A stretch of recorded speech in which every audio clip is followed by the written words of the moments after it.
This is a new series on wealth and abundance. I'm Ryan, a Stanford student, sharing all I know about how to achieve success.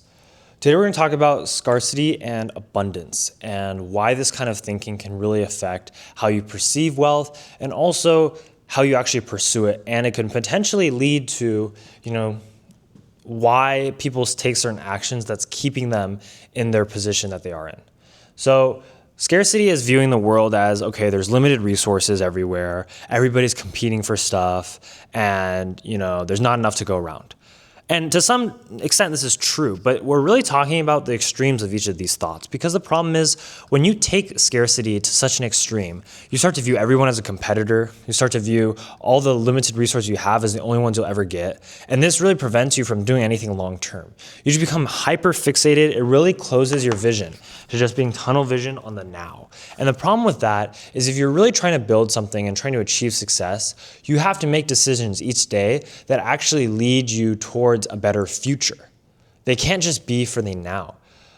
You can't just be entirely consumed with what's going to happen every single day and just so stressed out about that you never plan for anything else. Because the problem is each day those are going to add up, and eventually you're going to be at the end of the year and you're not going to make any constructive, movement or progress forward towards some other goal that's going to improve you and cause you to become successful in the long term. That's why abundance comes in. Of course, you probably heard a lot of people say abundance thinking, this and that. And it's just you're like, oh, they're full of BS, right? Doesn't really mean anything. But it's helpful in just kind of, I would say, counteracting the scarcity mindset. It's the idea that there are actually a lot of opportunities all over the place. And that if you do work hard, you can actually abundantly, reap the rewards from your work. And that, it's just the idea that there's a lot to go around. Competition does exist, but it's not the thing you're most focused on. And that if you work hard and you create your own opportunities, you'll be okay versus having to steal from somebody else, right? And so you can kind of start to understand how these two different, really what they are kind of mindsets and ways of thinking, how they can influence the thousands of decisions you're making every single day about either your business, what you're trying to do with your life, how you're going to become successful, or just how you're going to improve your situation.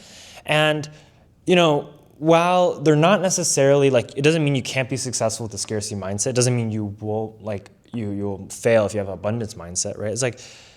It's just a way of thinking that really does help, though, if you're more closer to this abundance mindset, because abundance mindset means you're thinking more long-term. And like we said, success is a long-term game. So if you're thinking long-term in a long-term game, you're more likely to actually succeed. Scarcity is you're thinking short-term, and if you're trying to become successful, it's a long-term game. And if you're always thinking short-term, you're just never going to make any progress in the long-term direction, which actually matters. I think in my own life, it's definitely easy to get caught in the trap of I need everything now. I think that's the other thing with scarcity. It's you're I need it now and I can't be patient, right? Typically that's the view. You're just I have this image in my head of a desperate person, right? Just doing everything they can. You're fighting off people. You're no, this is mine. You're hoarding stuff, all sorts of crazy things going on, right?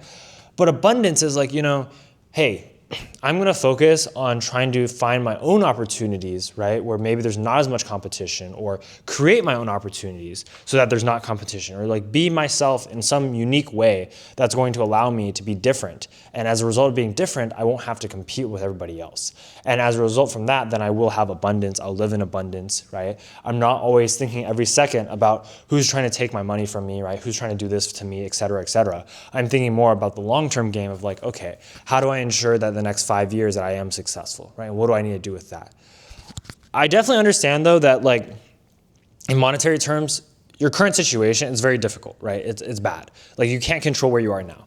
But I'm just trying to say, please take into consideration that some of these ideas from the scarcity mindset are toxic, and they're going to hurt you more than help you on your way to success. And that it'd be more beneficial if you take more of those abundance mindsets and just kind of looking up and opening your eyes to different opportunities instead of just focusing in on just one thing all the time.